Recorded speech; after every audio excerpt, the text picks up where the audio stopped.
Junto ao rio de Babilônia, ali assentamos e choramos, quando nos lembramos de Sião. Como cantaremos a canção do Senhor em terra estranha?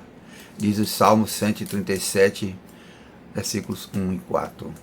A impressão que temos é que estamos em terra estranha nesse isolamento social. Lê do engano. Deus não promove o isolamento entre os povos, principalmente entre os escolhidos. Essa classe é um exemplo perfeito que as distâncias são pequenas quando o amor é grande. O louvor e a gratidão são nossas ferramentas básicas para agradecer e reconhecer o poder de Deus em nossas vidas. Se não me lembrar de ti, ó Jerusalém, apegue-se-me a língua ao meu paladar. Jerusalém é a nossa maior alegria, diz o versículo 6. Jerusalém é a nossa classe santuário, que tanto nos traz conforto e alegria em promover a cultura, o saber e o caminho mais curto para adorar a Deus. Mantenhamos o nosso paladar ativo dia a dia. Jesus, és a nossa estrela da manhã, o Cordeiro Santo que nos trouxe a paz. Em tuas mãos está tudo a vencer. Resposta a todo aquele que clamar. Ouçamos essa música pelo irmão Jai Freitas.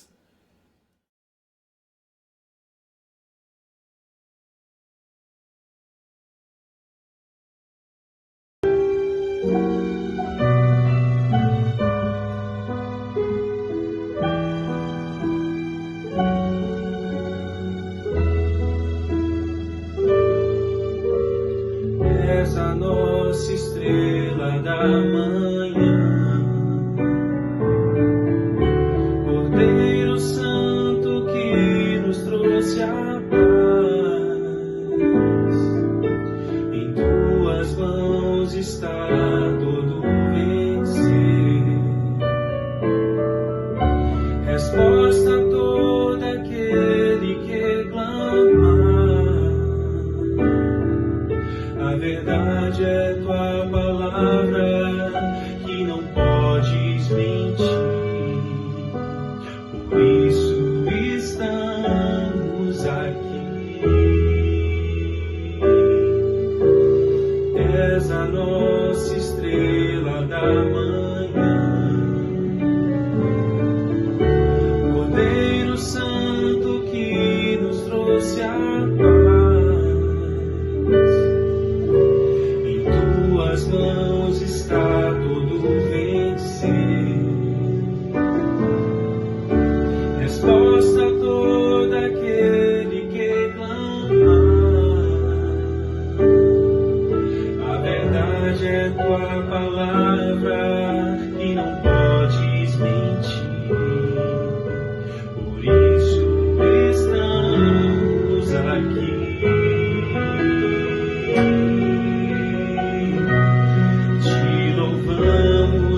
Senhor, pelo teu imenso amor, manifesta o teu perdão e poder, e assim vamos te adorar para sempre. Para sempre, ó meu Deus, te louvamos, ó Senhor, pelo teu imenso amor. Manifesta o teu perdão e poder, e assim vamos te adorar para sempre. Para sempre, ó meu Deus.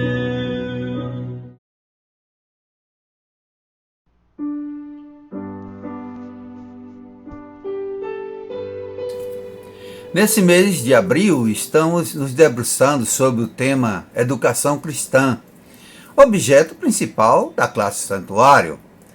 Aqui nos alimentamos de belos exemplos dos evangelhos que retratam a vida de Jesus Cristo e sua missão salvadora.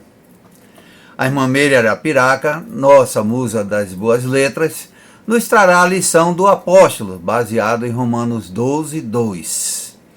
Meire confronta com maestria o texto de Romanos com as obras literárias de Jorge Amado, de João Cabral de Melo Neto, grandes enriquecedores da literatura brasileira de forma singular.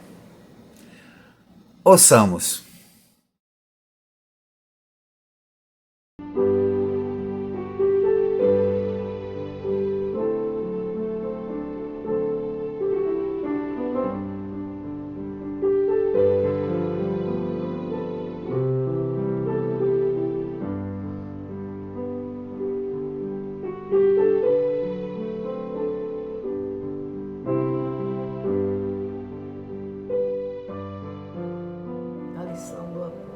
O apóstolo São Paulo, há 21 séculos, formula a palavra de ordem: e não vos conformeis com este mundo. Instigado a pensar o que a literatura tem a nos dizer sobre o não se conformar com este mundo, ocorreu-me evocar João Cabral de Melo Neto com seu auto de Natal pernambucano, Morte e Vida Severina. Nesse auto, Cabral apresenta a trajetória de Severino, filho do finado Zacarias, um retirante nordestino arrasado pela falta de tudo, que faz longa peregrinação em busca de trabalho e abrigo. Sem sucesso, Severino decide dar cabo da própria vida. No entanto, estanca esse impulso ao ser movido. Sem sucesso, Severino decide dar cabo da própria vida. No entanto, estanca esse impulso ao ser movido pelo nascimento de uma criança numa comunidade muito pobre. Diante da situação de carência absoluta da criança e da mãe, não há conformidade. Os moradores do lugar rompem essa situação, trazendo parte do que têm para a mãe e para o recém-nascido, num comovente ritual de humanidade. As oferendas eram acompanhadas de cantorias. Minha pobreza tal é que não tenho presente melhor. Trago papel de jornal para lhe servir de cobertor. Cobrindo-se assim de letras, vai um dia sedutor. Trago abacaxi de Goiânia e de todo estado rolete de cana. Eis ostras chegado agora, apanhados no cais da aurora. Compartilhar um pouco do que possuíam foi uma forma de não se conformar com a situação de carência e, ao mesmo tempo, saudar um nascimento, saudar a vida que despontava no mangue que também era por humanos habitado. Cabral, assim, traz para seu alto de Natal o perene renascimento de Cristo em manjedouras de morros, em costas, favelas, periferias de grandes cidades. E repartir o pouco para minorar as carências e dores significa não se conformar e criar espaços para fazer germinar a esperança, mesmo de uma vida severina, como diz o poeta. E não há melhor resposta que o espetáculo da vida. Vê-la desafiar seu fio, que também se chama vida. Ver a fábrica que ela mesma teimosamente fabrica. Vê-la brotar como há pouco em nova vida explodida, mesmo quando é a explosão de uma vida severina. Nunca soube que João Cabral tivesse declarado cristão, mas seu auto é uma lição do mais concreto e verdadeiro cristianismo, o de não se conformar e tentar transformar a realidade adversa. Como a literatura é farta em situações que ilustram a palavra de ordem de São Paulo, e não vos conformeis com este mundo, fui em busca de outro texto nessa direção. Contudo, antes de revelá-lo, recorro ao escritor peruano Mário Vargas Llosa, em A Verdade das Mentiras, que, para destacar a força da ficção, afirma: os homens não estão contentes com seu destino, e quase todos, ricos ou pobres, geniais ou medíocres, célebres ou obscuros, gostariam de ter uma vida diferente da que vivem. Para aplacar trapaceiramente esse apetite, surgiu a ficção. Ela é escrita e lida, narrada, eu acrescento, para que os seres humanos tenham as vidas que não se resignam a não ter. No embrião de todo romance, toda ficção, acrescento, ferve um inconformismo, pulsa um desejo insatisfeito. Com essa lição de Lhosa, deixei com saudade João Cabral de Melo Neto e fui viver uma grande narrativa de um baiano, Jorge Amado, aquele que conhece um por um os palmos dos segredos, das cores, dos sabores e dissabores das gentes, ruas, ladeiras e becos da Baía de São Salvador. Em sua narrativa, que tanto me envolve e consterna, Jorge Amado expõe em Capitães da Areia, com precisão e riqueza de detalhes, desamparos, privações, dores, desejos, sonhos e projetos de crianças e jovens privados de afeto familiar e de proteção social. O romance nos coloca frente a crianças e jovens que crescem distantes de suas famílias, na convivência de tantos outros, num trapiche abandonado no cais do porto, sobrevivendo de pequenos assaltos e vivendo livremente pela cidade quando não são perseguidos pela polícia, o que quase sempre ocorre. E quem não se conforma com esse quadro? Duas pessoas, por sinal, de distintas crenças, uma mãe de santo e um padre. Apenas 2 artigos de jornal expressam compaixão e inconformismo com essa situação. O de uma mãe que diz: desculpe os erros e a letra. É para falar do reformatório que escrevo essas mal traçadas linhas. Eu queria que esse jornal mandasse uma pessoa ver os filhos dos pobres que têm a desgraça de cair nas mãos daqueles guardas sem alma. Meu filho Alonso teve lá 6 meses e se eu não arranjasse tirar ele de lá, não sei se o desgraçado viveria mais 6. O menos que acontece para os filhos da gente é apanhar 2 e 3 vezes por dia. É por essa e outras razões que existem os Capitães da Areia. Eu prefiro ver meu filho no meio deles que no tal reformatório. Por sua vez, o padre José Pedro, entre outras coisas, publica no jornal: as crianças do aludido reformatório são tratadas como feras. Essa é a verdade. São apenas 2 vozes, mas revela a força do não aceitar a situação. As outras que aparecem, assinadas por secretário do chefe de polícia, diretor do reformatório ou colunista do jornal, esmeram em afirmar que esses jovens são contraventores que perturbam a vida dos cidadãos de bem. Como está tudo que surpreende nesse romance, é importante, mas demorado. O jeito é fazer escolhas. Começar pelos nomes dos personagens parece uma boa escolha. Pedro Bala, sujeito astuto e veloz, com o rosto atravessado por uma cicatriz, de coragem invejável, filho de célebre líder sindical morto durante uma greve, consegue seguir o mesmo caminho do pai, termina como líder comunista. Professor, o único condomínio da leitura.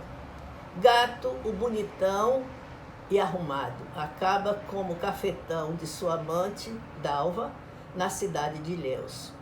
Sem perna, um portador de deficiência física, sujeito amargo, que termina se suicidando. Pirulito, um dos mais cruéis do grupo, que, por influência de padre José Pedro, entra numa ordem religiosa. Boa Vida, o conquistador. Dora era a única mulher do grupo. ela perdeu pai e mãe de varíola e foi para o Trapiche com o irmão Zé Fuinha. Foi o grande amor de Pedro Bala, mas sua morte prematura tragou essa história de amor. Todos tinham seus sonhos e projetos naquele Trapiche, porque não há ninguém no mundo que não os tenha. Alguns conseguiram, outros perderam sonhos, juventude e vida pelo caminho. Esse é um romance que se mantém atual e que oferece lição de vida e de mundo.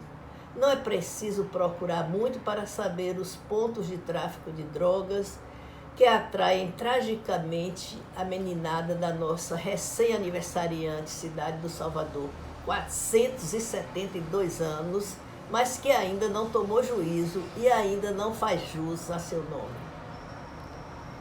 Em trechos do centro, como Baixa dos Sapateiros e Ladeira da Praça, há uma Salvador bem diferente daquela dos cartões postais e das agências de turismo. Por lá se encontram crianças e adolescentes considerados infratores, sem outros horizontes que não sejam o de cheirar a cola de sapateiro, fazer uso do crack e morrer prematuramente. Não dá para ser feliz, como diz a canção, fechando os olhos para essa e outras realidades. Só nos resta seguir Não dá para ser feliz, como diz a canção, fechando os olhos para esta e outras realidades. Só nos resta seguir o apóstolo Paulo e, como povo de Deus, lutar para que se extirpe essa chaga social. Como fazer para que essa juventude tenha efetivamente direito e acesso a locais de aprendizagem e convivência diferentes da escola do crime em que são compulsoriamente matriculados pela incúria ou indiferença dos poderes públicos? Essa é uma indagação que, de certo, vem permeando as reflexões e ações de muitas pessoas nos tempos desoladores de agora, as quais, discípulas ou não do apóstolo Paulo, veem nas narrativas de Jorge Amado uma referência e em Zé Carpina, personagem de Morte e Vida Severina, um distintivo sequencial ao imperativo de não se conformar com este mundo, quando afirma: Severino retirante, muita diferença faz entre lutar com as mãos e abandoná-las para trás. Obrigada.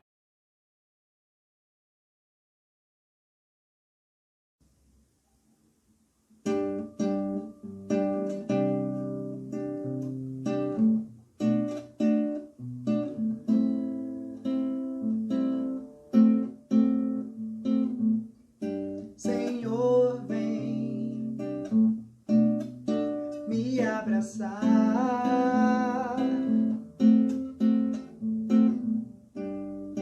Quero aprender que o seu poder é amar a minha vida. Eu entrego a ti cada dia, cada caminho. Quero aprender a escolher bem e fazer o bem, porque tu estás comigo, amigo, amigo.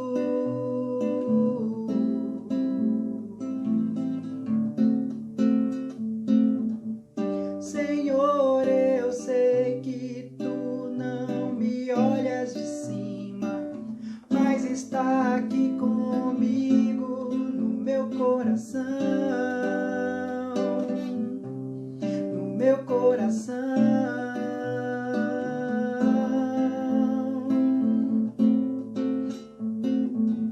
Eu te agradeço por Jesus que revelou o dom do amor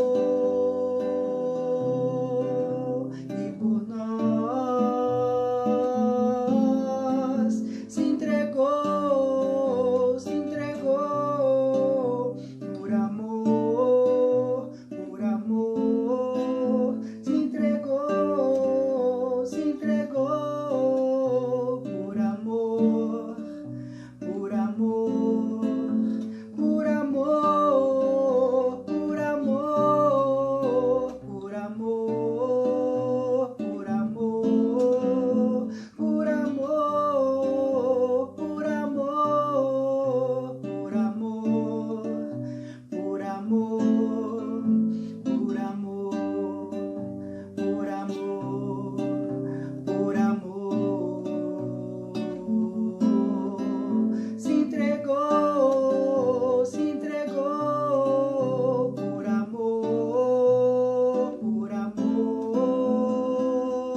Considerando que o dia 19 de abril, amanhã, é o dia dedicado aos povos indígenas, mesmo a cantora Bebe Cansuelo tendo replicado todo dia de índio, a irmã Nilza de la Fonte fará uma meditação sobre o evento. A tecnologia de acesso às redes sociais chegou às aldeias, às comunidades indígenas, como uma forma de inserção de suas carências e direitos no Palácio do Planalto e nas estruturas governamentais mundiais. Deram voz aos donos da terra, que foram transformados em Seis Marias e entregues a poucos afilhados. Ouçamos.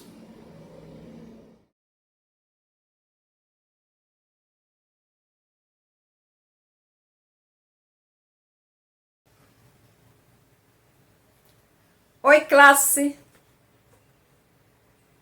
É muito difícil calcular a população indígena no ano de 1500, quando os portugueses chegaram ao Brasil.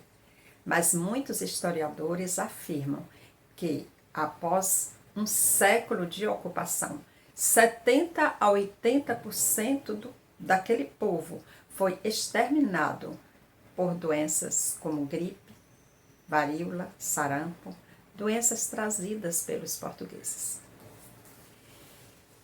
E nos séculos seguintes, milhares de sobreviventes morreram ou foram escravizados, sofrendo todo tipo de violência.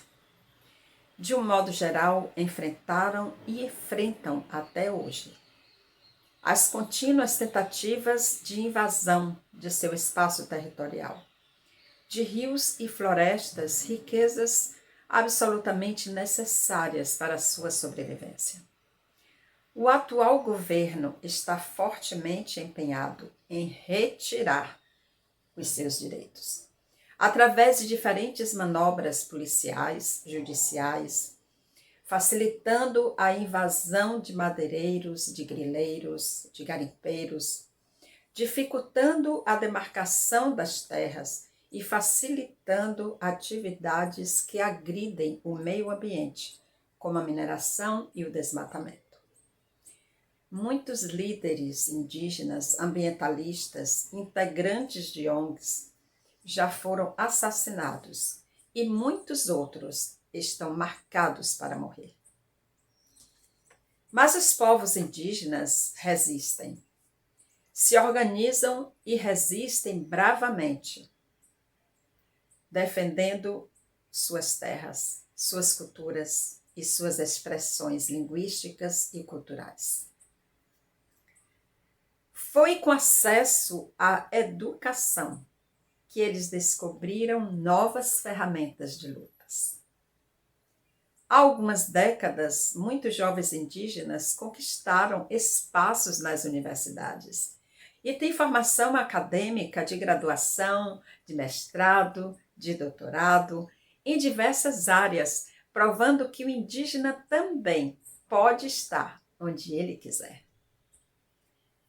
São médicos, advogados, filósofos, historiadores, antropólogos, enfermeiros, sociólogos, filósofos, que se tornaram guerreiras e guerreiros de seu povo, através da política, do conhecimento social e legislativo deste mundo fora da floresta, e se apropriaram de ferramentas digitais para ampliar as lutas por seus direitos e desenvolvimento social de seu povo.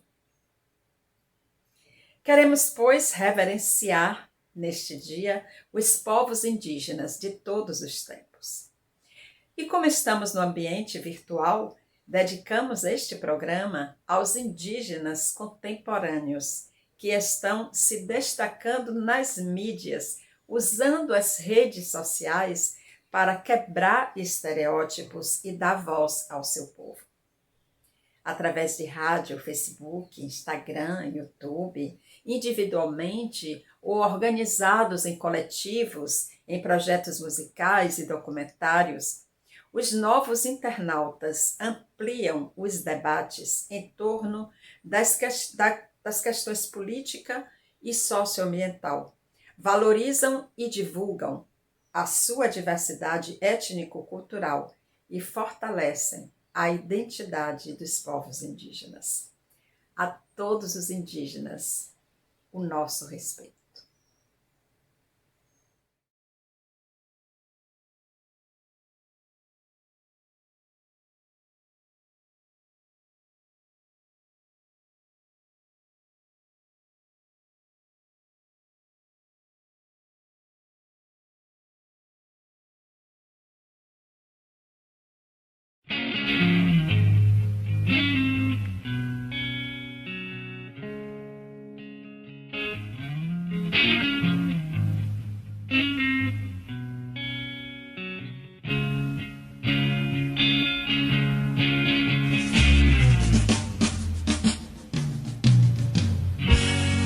O índio descerá de uma estrela colorida e brilhante,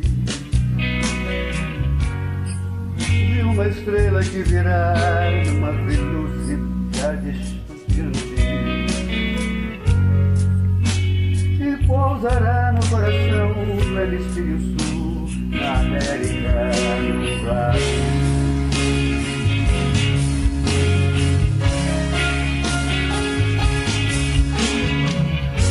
Depois de exterminada a última nação indígena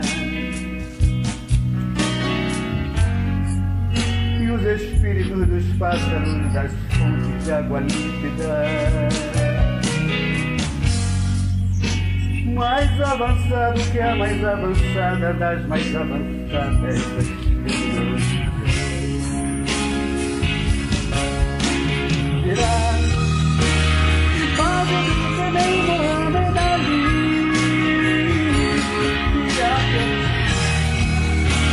apaixonadamente como feliz, tranquilo e família como Bruce Lee,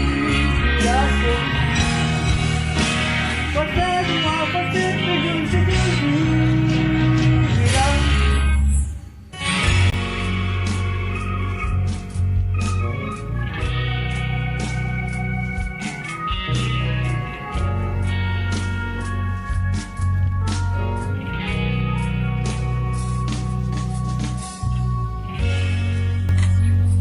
Preservado em pleno corpo físico,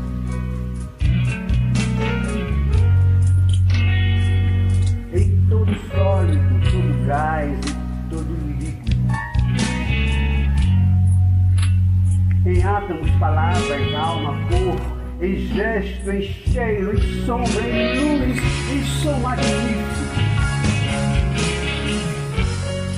num ponto equidistante do Atlântico e Pacífico, do objeto sim resplandecente descerá o índio, e as coisas que eu sei que ele dirá fará, não sei dizer assim de modos. Dirá padre do que nem Mohamed Ali, apaixonadamente como feliz, tranquilo e família como Bruce Lee, fazendo alfacete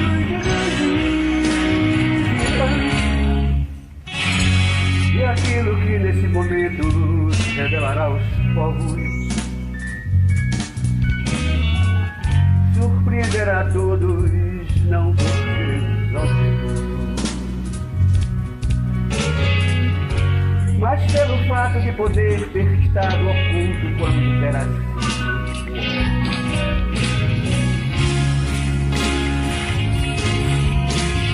Irá imagem do que nem Mohamed Ali,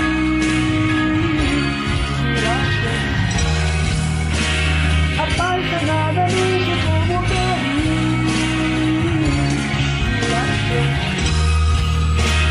tranquilo e família como Bruce Lee,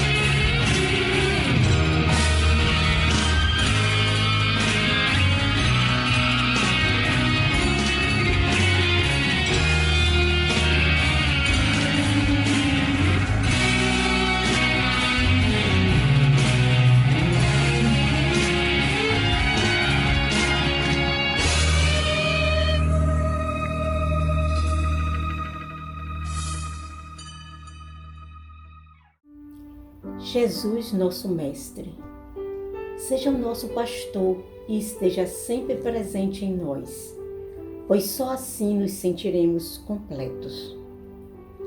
Queremos sentir as delícias de andarmos contigo, e se andarmos por vales tenebrosos, que tua presença possa nos tirar o medo que paralisa nossos corpos e almas. Jesus, nosso Mestre, ensina-nos a amar uns aos outros e nos ajudar uns aos outros. Que o teu consolo nos fortaleça para continuarmos o caminho que chegará ao grande banquete que nos aguarda na presença dos nossos inimigos. Que o medo, o ódio e a dor não tenham lugar em nossos corações e que junto a ti possamos alcançar campos verdejantes, onde teremos transbordamento de bondade e misericórdias por longos dias.